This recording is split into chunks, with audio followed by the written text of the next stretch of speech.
Welcome back to Every Disney Movie Ever. My name is Jess and I'm watching Every Disney Movie Ever. Today, we're going to talk about Home Alone 4. Home Alone 4 is a 2002 ABC television release. It's directed by Rod Daniel, cinematography by Peter Benison, editing by John Coniglio and Michael A. Stevenson, music by Teddy Castellucci, and it's written by Debra Frank and Steve L. Hayes. The film stars Mike Weinberg as Kevin McAllister, Peter Beghe as Peter McAllister, Clare Carey as Kate McAllister, French Stewart as Marv, and Joanna Going as Natalie. This movie is a sequel to the first, second, and third one, except the third one is a standalone Home Alone movie that has nothing to do with the McAllisters, and it's just like the same idea of a Home Alone situation, except he's homesick, like it's a little bit different, okay? It's a totally different family, has nothing to do with the McAllisters. This is supposed to be a direct sequel to Home Alone 1 and 2.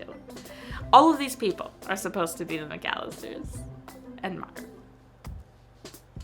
This was, I don't know if this is true, but it says it was filmed in Cape Town, South Africa? Okay.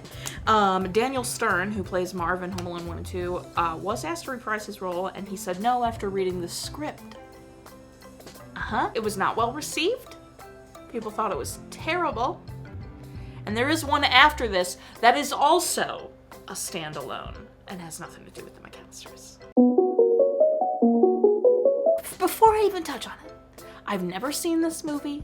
I didn't grow up with this. It's not like a nostalgic moment. If it's a nostalgic moment for you, that's fantastic. I totally understand. I need you to understand that I am 28 years old and I just watched this movie for the first time. Okay? I'd never even heard of it. I didn't even know there was a fourth one.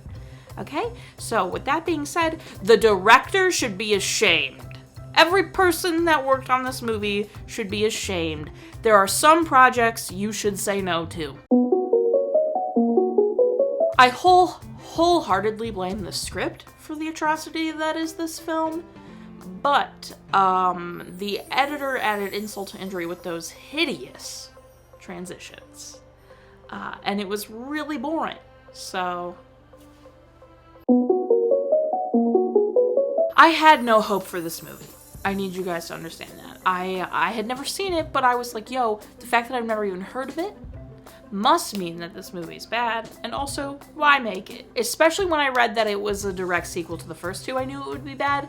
The opening music convinced me. I didn't even have to see anything else. The opening music is what made me go, oh no, this is going to be worse than I thought. Which I didn't think was possible, because I thought it was going to be pretty bad. Opening music? No. Immediately garbage. Immediately garbage. What is there to say? There are so many mistakes in this movie. And I think we all agree the first one was making it a direct sequel to the first two. And recasting everybody.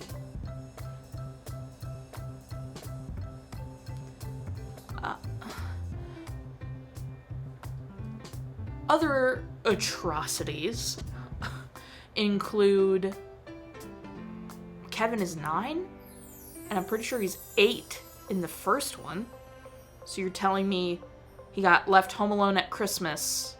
Well, home alone at Christmas twice in his 8-year-old year. And now is being... No. Also, it was insanely predictable. Parents getting back together, maid being the evil one instead of the other guy being the evil one, like, all predictable. Another big problem I have with this movie is that the parents are separated, like they're getting divorced, and they don't give you a reason. Okay. Unneeded conflict. Also, they kind of retcon some stuff. I'm pretty sure Mr. McAllister's a dentist. Could be totally wrong. Don't know where I'm getting that. But in this one, he's a publicist, which I know he's not in the first two. So, weird. That's a strange one. Also, he acts very much like he doesn't have two other kids. Also, Buzz is, like, so horrible, and the mom's just kind of like, whatever, you love him. And it's like, well, he was actually just, like, so terrible to him, but okay. This is painful. Don't watch it. Never, ever watch this. You could live your entire life in peace without watching this, and you'd be fine. You're not missing anything. I don't think we should even talk about it anymore. Would I give this movie straight zeros if I could? Yes.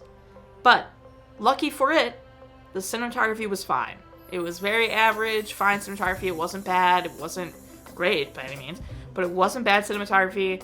So the cinematography gets a 5, which brings my final rating up to a 2. So my final rating is 2 movies that shouldn't have been made out of 10.